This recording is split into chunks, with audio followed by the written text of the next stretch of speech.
All right, so be on your best, smartest behavior, everybody.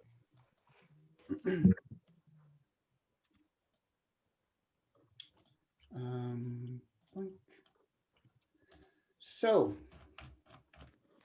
going to our, just starting at the module page, right? These are, you already have turned in 24 hours ago or whenever, the conquest and development of the West and the industrialization of the East.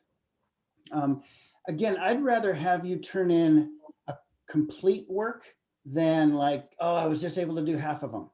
I'd rather have it, you turn it in late but complete rather than just halfway done, right? Because I know this is a crazy time for myriad reasons.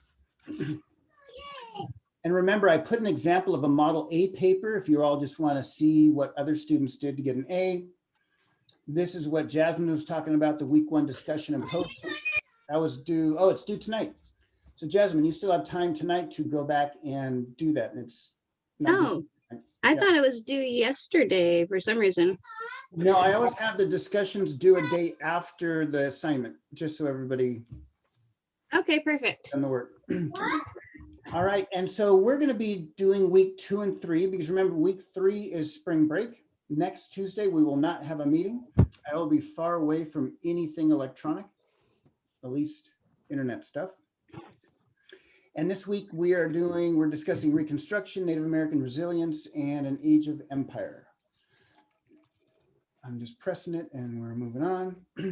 Again, this is due April 12th. What to do, make sure these directions are going to be the same throughout the whole semester, but I always put them up there just so you have a quick like go to about, geez, I got a B- on the week 1 assignment. What can I do to improve? Well, check this out here, and I'm going to mute. I'm going to mute you, Jasmine. Nothing personal. There we go. Okay. So the first part of this week's assignment deals with how the United States tried to reconstruct itself after over 200 years of slavery and after a very deadly civil war that killed over 1 million Americans. And the way I'm presenting this material to you is through 2 excellent documentaries. The part 1 and part 2 of these documentaries are, they interview, part of it is interviewing the top historians in the field. One of them, Clarence Walker, the big black guy. He is a smart, he's a hoot, and I was privileged enough to be able to work with him at UC Davis. So you'll meet Clarence Walker in this reconstruction video. But they also have actors playing out scenes. And so it's not just a boring talking heads documentary. And I really think you'll find it powerful. And the documentary will be covering questions 1 through 11. And I included the transcript to the film here.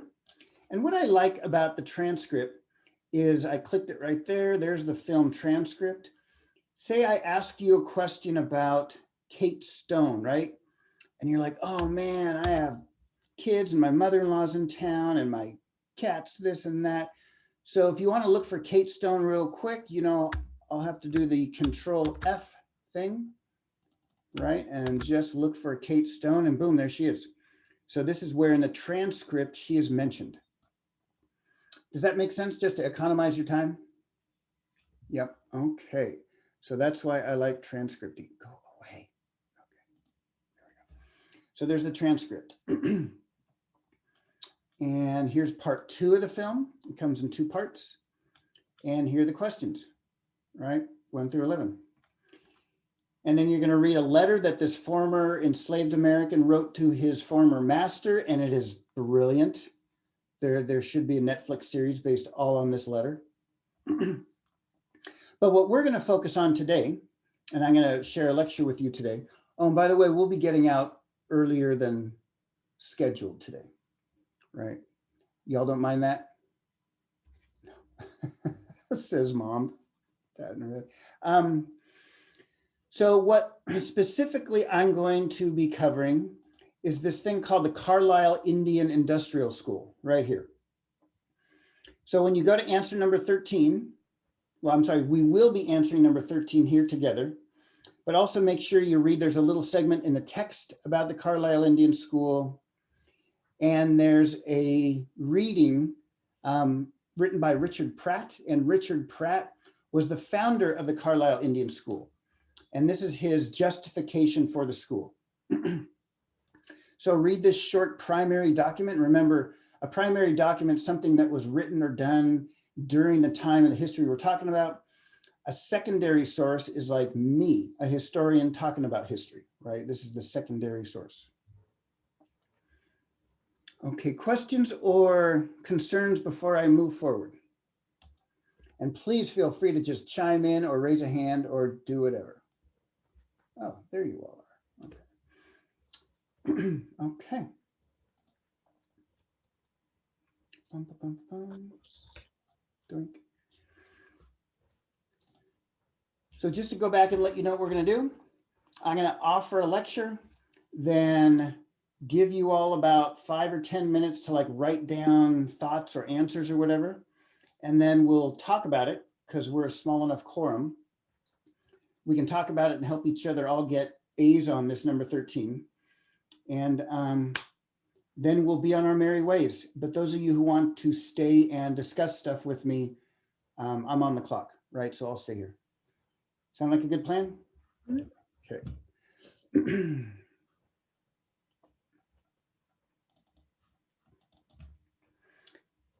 All right, the questions are, what strikes you about the policy to kill the Indian and save the man at the Carlisle Indian School?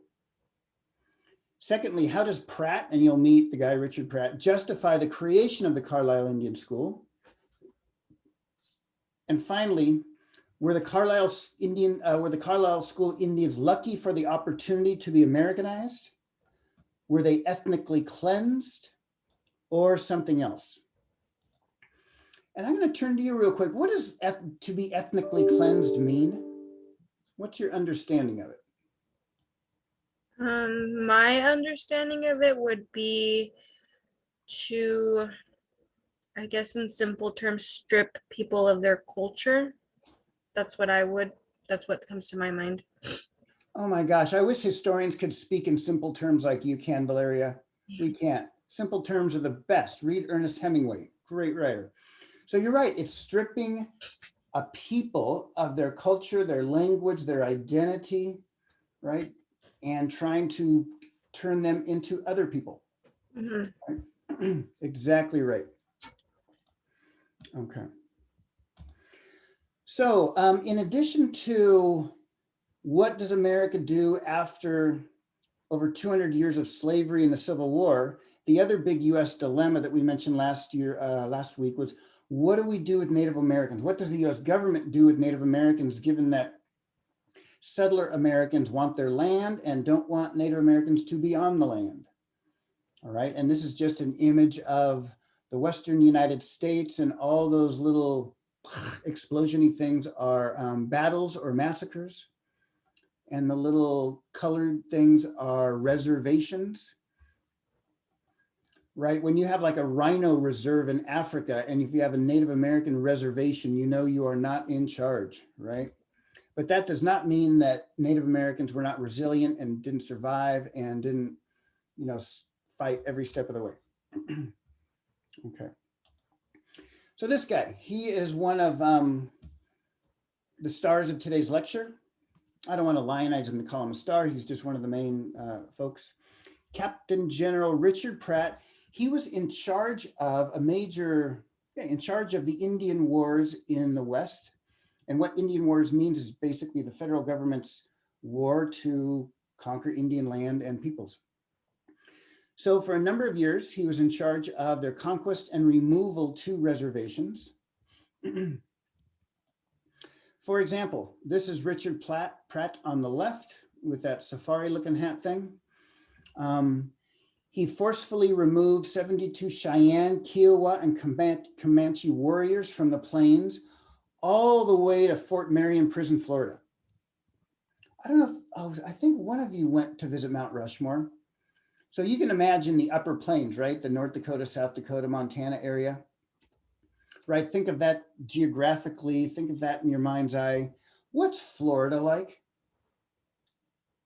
Describe it to me geographically. I know it's hot and humid. Hot and humid, and the highest hill's about 34 feet, right? It's hot and humid and flat, and alligators and mosquitoes, and that's why not many people live there until air conditioning, right? Until the air conditioning revolution of the 60s and 70s. So, not surprisingly, many of these warriors who were used to their way of life in the plains, they died. They died of illness. They died of broken heart, was what one of the doctors said, in this flat, hot, humid Florida prison. Yeah, Malik, go ahead. Oh. I didn't say anything. Okay, it's all right. I hear things. Really, if any of y'all do any little slight movements, I so want some feedback. So I'll just ask you. All right. And not surprisingly, once more, this is no shocker. A lot of the land set aside for Native American reservations was not the best land on big alluvial river plains that's rich and full of game and gathering things. For example, the Rosebud Reservation in the Dakota Territory was just on some of the worst lands. And not surprising, right? There wasn't much concern about, quote unquote, these American savages, as they were called. I'm using air quotes. But there were many Americans who were not down with this policy of what are we going to do with Native Americans? Kill them, lock them up, or what else? What else are we going to do? So a group of largely Christian women in the Northeast were organizing themselves, and they had powerful connections. For example, Pratt's wife was a member of the Quaker version of Christianity. Does anybody know about Quakers? What are some of their beliefs, or basic, like off the top of your head thing? What's a Quaker? You probably know that oatmeal with that guy with the big white afro, right? Yeah. Yeah, he's the founder of Pennsylvania. He was a Quaker, right? William Penn. Mm-hmm. I think their biggest thing was they were very much against violence, very peaceful people. Yeah, exactly. One of their main tenets is they're loyal to not the state, but to God, and and they're pacifists as well. So even today, if I was a Quaker and went into the military, I wouldn't have to do combat, right? I would do other stuff, but I wouldn't have to do frontline combat, right? So they're famous for being pacifists. So Pratt's wife lobbied Pratt. She said, hey, honey, I'm not down with this kill them or lock them up thing. Figure something out. So Pratt went to the federal government at this time, and he successfully got the federal government to invest in these series of Indian industrial schools. The first one was the Carlisle Indian Industrial School in Pennsylvania, and it's housed in a former military base. And the motto of the school was to, quote, kill the Indian and save the man. Whoa, what does that mean? I saw some of your eyebrows lift. Go for It it. just means to strip them of their traditions and turn them into what was then the normal white Christian man. Yeah, exactly. What Valeria, is that how I pronounce her name? Valeria, but I prefer Valerie if you can't say Valerie. my name. Okay, no, I can. Valerie. I just have to see if I remember that. No, Malik's exactly right. To ethnically cleanse them, strip them of who they were, and turn them into the ideal white American. And look at, you can even see in the image, right? All the boys are wearing military outfits. All the women, all the young girls are in uniform dresses of the same color. And at the end of the day, it ended right after World War I. There were over 15,000 quote unquote Indians who came to the school, and many of them graduated from the school. How did they get these kids to go there? Well, what Pratt did and many others, again, you can just look at Rosebud, because I'm going to be reading what it says there. So you can just look at Spotted Tail. I'm sorry, this guy's called Spotted Tail. So one example of Pratt's recruitment was he would go to some of these Indian warriors who he knew personally, right? Because he had been fighting against them. All right. He went to Spotted Tail, for example, and said, hey, send us your children. We will teach them how to read in English, write in English, right? Teach them to do technical skills, right? Teach them to live like a white US American, like Malik said. And Spotted Owl originally said, no, thanks, man, we're good. And then Pratt said, well, you know what? You know, the white man, we aren't going to stop. And he said, dang, I know. Okay. So even though he was hesitant about it, Spotted Tail and other leaders did send their kids to this Indian school. Many did not, thousands did not, and I'll talk about that later.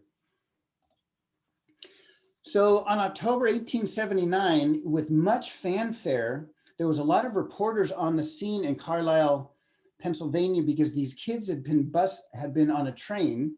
And for all of them, it was their first time ever on a train. And hearing reports, what the kids said later about being on a train, it just scared the heck out of them, because what is this big box that's shaking and making noise and going for days across the country? So they were traumatized. And more than that, these kids had been on the front line of war, so they had PTSD as well. A lot of them had seen their family and friends get killed in the wars. So these kids are bringing a lot of trauma and baggage to the scene. And the reason why, well, why do you think journalists were there? Let me throw the ball in your all court. Why do you think there was a lot of American journalists reporting to the public about what's going on?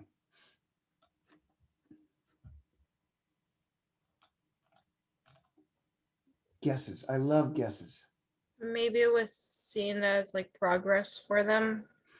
Yeah, exactly. They needed to show the American people that they weren't wasting their money, right? Because, you know, Americans, we don't want to pay for things that, right, aren't going to be working. But so they had to show like, hey, look, we're going to turn these Indians into Americans.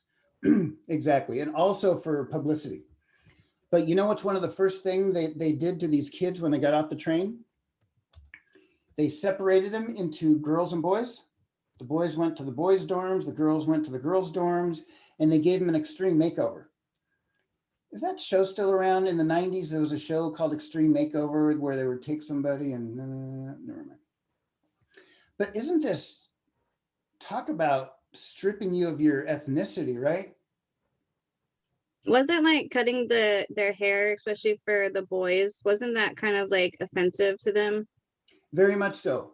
Not for all of them, but for many people of the plain, many Plains Indians men, long hair meant you were a warrior, right? And for women, cutting their hair, for many girls, short hair meant that you had lost a loved one, right? You were in mourning.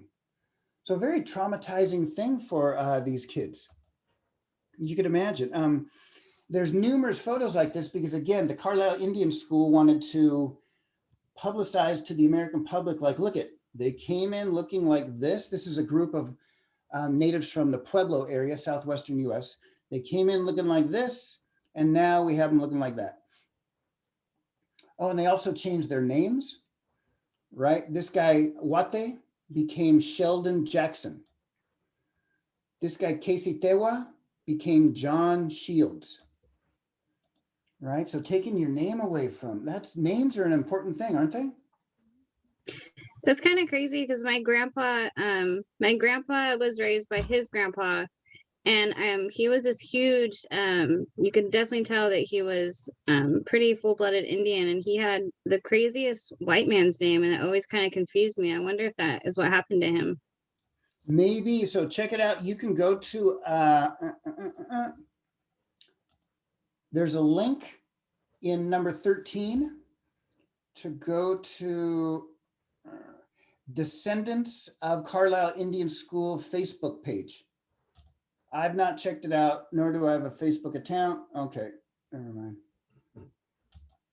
Okay, so I don't know, maybe it's not there anymore, but thanks for, yeah, look into that if you're willing and able, Jasmine, that's interesting. Okay, all right. Okay.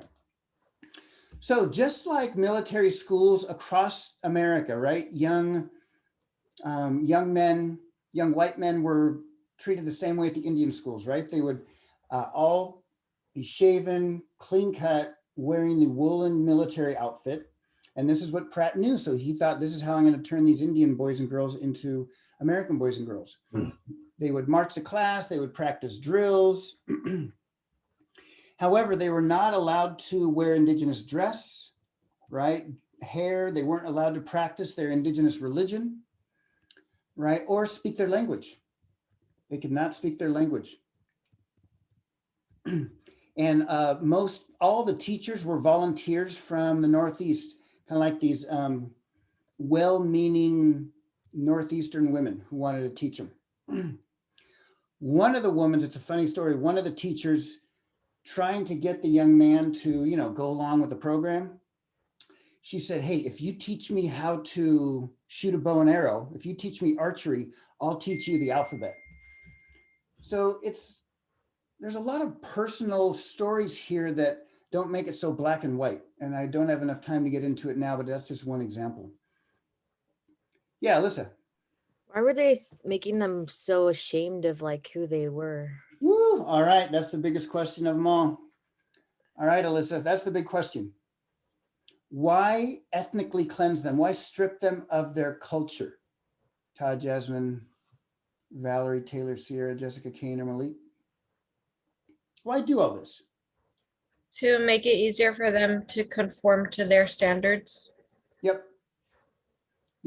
Meaning United States standards, right? Learn to get a bank account, learn that your fork is on the left, your knife is on the right. We sit down at a table, right? We eat 3 meals a day, not just when you're hungry, right? All those normative behaviors. And they wanted to strip them of their Indian behaviors. And by the way, if you did not behave, here's the enforcer. Right? In community college in class, if you don't turn in your homework, I can't slap you in the head, right? Not allowed, right? They could back then.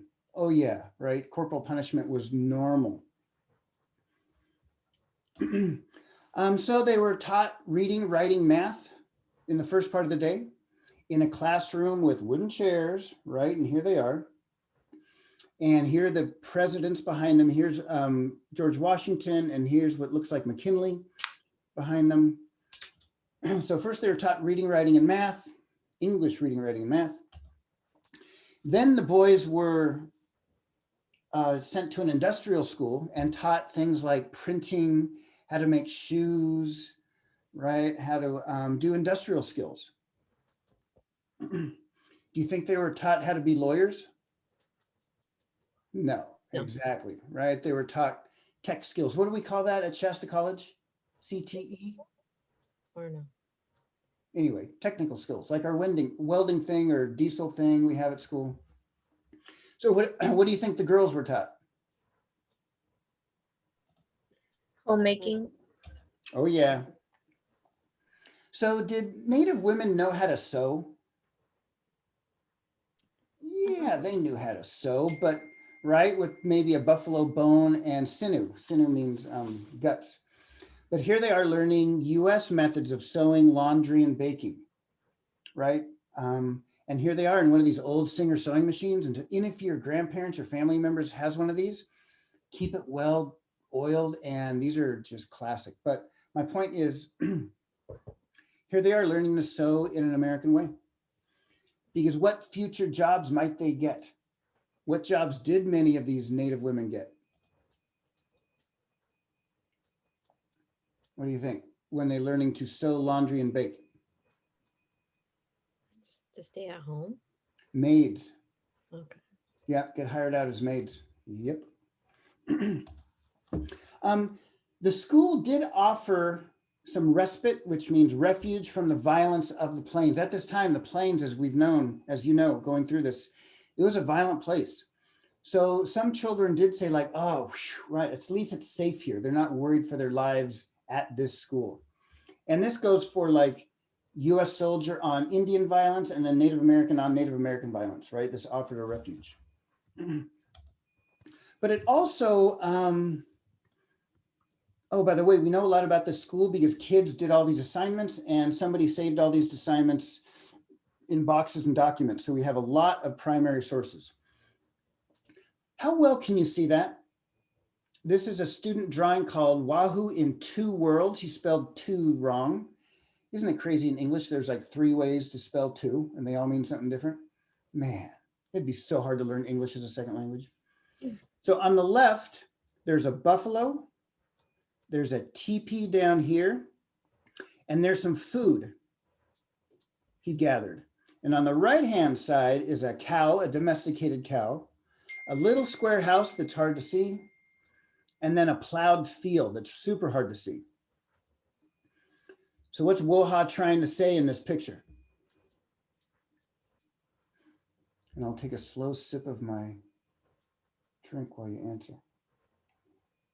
That he's trying to learn both worlds, maybe caught in between. Yeah, exactly. He's caught in between and he's like, oh my gosh, I'm being torn. As you can imagine. This is long, but I'm going to read it. This letter is a powerful example, I think, about how many students must have felt in one way or another. So this is a letter written by a kid who learned to write enough English, right? His grammar's not perfect and he's 9 years old. So you all have been around 9-year-old boys, right? They have a hard time focusing, right? They're all over the place. So this is a letter written by a young boy to his father. And there's a lot in here, so I'm going to, I'll just read it now. My dear father, I thought I would write you a few lines. I liked the place very much, and there was one Negro boy got killed on the railroad. And we have a very nice farm and cold water to drink. And would you send my bow and arrows? How is my little pony getting along? I would like to know how you are getting, and would please send me some money. And we have a great many boys and a great many girls, and the boys have a small house. I wish they play the band, and I have a bed to myself. I'm coming home in 2 years from now if Captain Pratt will let me. And how are you getting along with the big house? And will you tell me in your letter when you write? When we got here, I did not like the place, but got used to the place. I like it very well, but I felt very homesick, and be sure and send my bow and some spike arrows. Oh, this kid's got plans. And we go to church every Sunday, and I have a blue suit too. And there was one Cheyenne boy shot himself with a pistol. And the boys have a nice green lawn in which play kicking a football. And how are you getting along with your stock? Whoa, isn't there a lot there? Whoa. So what stuck out to you? So you all are being historians now. Try to figure out what's going on at this school just by this letter. Give me a couple little nuggets of examples.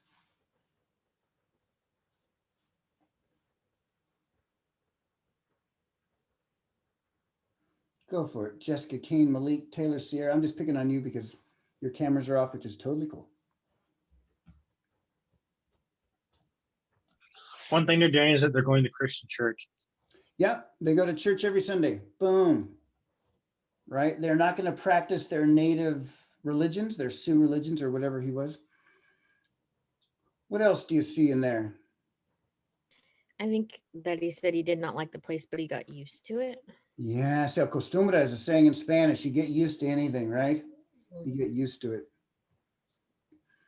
What struck me about, wow, I wonder if this kid had ever seen, quote, a Negro boy, and there's a railroad, right? And this kid got killed on the railroad. Did you see the part about the band? He said, I like the band. I wish they would play the band. The Carlisle Indian School band was very popular. What about the Cheyenne kid, the Cheyenne boy? Yeah, how did he have a gun? I don't know. Right. Well, this is America. Everybody has guns. But I don't know. I don't know how that one boy got a gun, but they're around, right? So it also shows you that, right, this kid's getting used to it, missing home, wants his bows and arrows, but not all is well, right? One Cheyenne kid shot himself. He's coming home in 2 years if Captain Pratt will let me. And to be to be considered a graduate, you had to be American enough for Captain Pratt. Man, I bet there was a lot of code switching happening, right? Like pretending, like, hello, Mr. Pratt, I'm an American now, right? Wearing your little USA lapel pin or something. Do you think that the dad would be able to read the letter? Does he know Good English? question. That's a great question. Maybe somebody, I don't know. See, that's something as us historians, we don't know. So we have to kind of imagine that maybe he'll get somebody who's literate to read it to him. Yeah, Gotcha. yeah, I don't know. So none other than Reverend Henry Ward Beecher. He was not just any reverend. He was like the reverend who would hold the Bible when the president would say, I am the president of the United States, right? He was like the most important reverend in the United States. He had a very famous sister too, who wrote Uncle Tom's Cabin. So this is what Reverend Beecher said about the Indian schools. He said, Indian schools are the stomachs of the country in which all people that come to us are assimilated within a generation. When a lion eats an ox, the lion does not become an ox, but the ox becomes a lion. Right? Only preachers can say stuff like that, right? So like when I ate my sandwich, I didn't become a sandwich, the sandwich became me, right? So he's saying this is what the Indian schools are like. So he's one American who's down with it. As I said before, not all Native Americans were down with the reservation system or the Indian schools whatsoever. None other than Sitting Bull. Y'all have heard of Sitting Bull? I think I lectured about him before. So Sitting Bull's the guy sitting in the middle. And you can tell by this family portrait, he did not send his kids to Carlisle Indian School, right? No way. So this is what Sitting Bull said about the Carlisle Indian School. He said, if the Great Spirit had desired me to be a white man, he would have made me so in the first place. He put in your heart certain wishes and plans. In my heart, he put other and different desires. Each man is good in the sight of the Great Spirit. It is not necessary that eagles should be crows. Whoa, what's Sitting Bull saying? That if that God created them to be what they're supposed to be, like that they shouldn't be like, you know, someone shouldn't try to make them something that they're not. Right?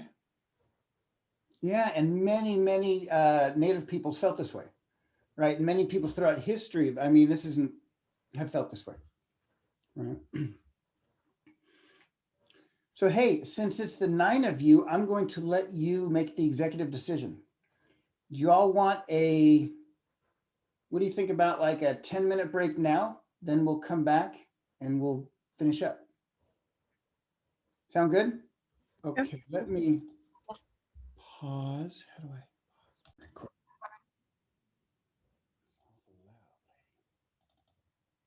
Okay. Just this photograph is so powerful, isn't it? Right? You have them segregated by genders, military barracks in the background, well, military housing. So we left off last time talking about Sitting Bull, and his take was like, oh, heck no, I'm an eagle. I'm not going to be a crow, right? He's a Teton Sioux person. He doesn't want to be a North Dakota white person. And actually, one of the other reasons why this class begins in 1877, that's when Sitting Bull was captured and killed in 1877, the same year. I'm sorry, Sitting Bull and Crazy Horse were killed and captured that same year. Sitting Bull was trying to get the heck out of the country, but he didn't quite make it. But there was a number of Native American leaders who did kind of willingly, but they were coerced, did send their kids to these boarding schools. One of them was this guy, American Horse. He's the patriarch in the middle. And here he is visiting his family at the Carlisle Indian School, right? They kind of all got dressed up for him. And are they related or what? Oh my gosh, you can definitely tell they're a family, right? Look at them all. One example of a young man who graduated from the school and then went off to work in white man's America, for lack of a better term, was this guy, Tikematse. Tikematse, I'm sure I'm not pronouncing it correctly, but that means squint eyes, right? And there his Tikematse. He was Cheyenne. And he graduated from the Carlisle Indian School, and he went and got a job at the brand new Smithsonian Institution of Natural History. You all, if y'all ever go visit Washington, D.C., go do three things. Go to the Vietnam War Memorial, go to the Smithsonian Institution, and go eat some good food. There's some good food in D.C. Look what his job was at the Smithsonian Institution, which is a national museum. He got out of his everyday clothes, right? This was his street clothes, and put on his costume, and he was the Indian on display. And he was asked to do some like authentic Indian stuff, like shoot an arrow or stand kind of like esoteric or something like this. Isn't that interesting? He wore a wig, the whole thing. Yeah, it's disturbing, isn't it? Mm-hmm. Yeah. He was playing Indian. A lot of other graduates of the Carlisle Indian School went and worked for Wild West shows. And the two most popular things that Americans did for entertainment in the late 1800s, they'd go to minstrel shows. What's a minstrel show? Do you all know? A minstrel show is when white Americans paint their face black, right? And dance around and play songs, right? Totally. We're going to look at that in a week or so. So that was one of the top things that Americans did for entertainment. Go see white people dressed in blackface. The other one was seeing, quote unquote, cowboys and Indians fight it out in a big theater, right? They'd go to a big area of land, and the plot would be that Indian warriors would kidnap a young white girl, and then the cowboys would come and save the day, and then they'd be all done, and then they'd go around in circles and shoot off blanks, and everybody would go, woohoo! Right? So Buffalo Bill, who was an Indian fighter, this guy here, after that was over, went and started this theater production. All right. The top boys at the school were honored to play in the band. Remember that letter I read to you, and he said, oh, I wish they played the band. This was the band, and this was a high honor to be chosen for the band. And check it out. This band led presidential inauguration. So every time a president's inaugurated, like Biden was a month ago, Trump was 4 years ago, there'd be a parade in the city in Washington, D.C. And these guys would be at the front of the parade. Why do you think the United States wanted to highlight the Carlisle School Band? What was the thinking behind that, do you think?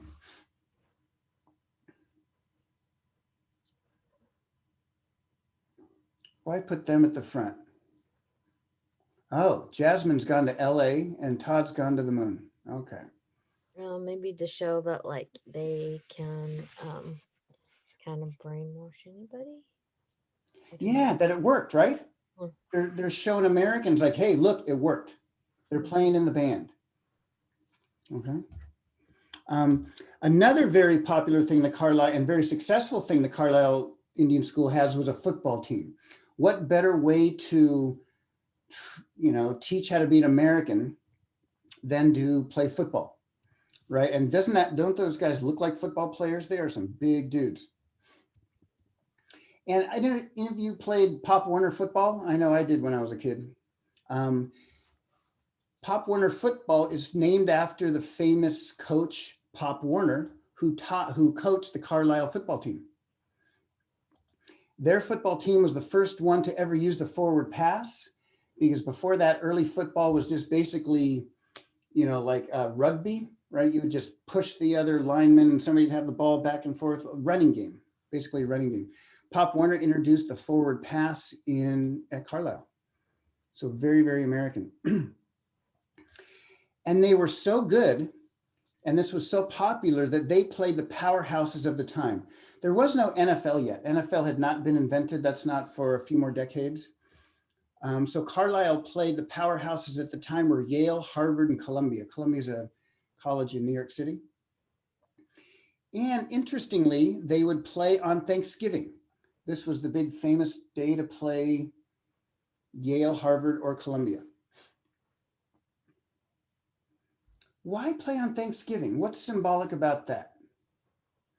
What's in the sort of the American myth about what Thanksgiving means to us? The Pilgrims and Columbus. Right. Yeah, the Pilgrims shared a meal with who? Columbus. Yeah. Columbus was actually about 100 years before that, but you're right about the Pilgrims in Massachusetts. It's all right. Who did they sit down and break bread with? The natives. Wasn't Yeah, it the Indians? yeah, Taylor and Valerie got it. So this is like in the American myth, right? The first Thanksgiving dinner was the Pilgrims having dinner with the Massasoit and the Wampanoag Native Americans in Massachusetts. Similarly, this football game was seen as like, look it's a peaceful match between the Cowboys and the Indians, or the Americans and the Indians. And here they are playing football. Sure, they're butting heads, but at the end, they're going to shake hands. Right? So very symbolic. And even today on Thanksgiving, do they still play football? Oh, heck yeah. It's like the most American thing to do on Thanksgiving, other than like stuffing a duck inside of a turkey and baking it. I don't know if y'all do that, but it seems like a thing. Oh, by the way, many American athletes who graduated from the Carlisle School went on to play professional sports. Jim Thorpe, famous Jim Thorpe, went on to play for the New York Giants football team. John Chief Myers played for the baseball team, right? So they produced a lot of successful athletes. Carlisle graduates also enlisted in World War I. And in fact, a group of Choctaw speaking soldiers, Choctaw is a group of Native peoples, they ended up communicating military strategy in Choctaw so nobody else could understand. And the Germans never figured it out. Later on, the more famous Navajo code talkers, right, would evade Japanese military strategists in World War II, right? So it was like a thing. We're going to use Native American language talent in order to win a war. Oh, and by the way, by 1924, the US government was generous enough to grant all Native American citizenship. A little late, right? Right, Valerie? I see your eyebrows going like a little late. It should have been. Go ahead. Oh, it's kind of like ironic, like they were already there. Yeah, exactly. Thank you. I threw that irony ball slow and down the middle for you, to use a baseball metaphor. But you're exactly right. By the way, the #1 group in the United States that serves at the highest percentage are Native Americans.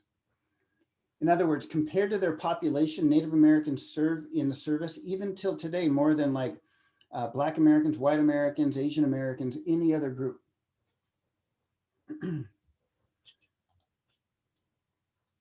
And here's a picture, a photograph of the oldest continual Native American school, Indian school in Oklahoma, the Riverside Indian School.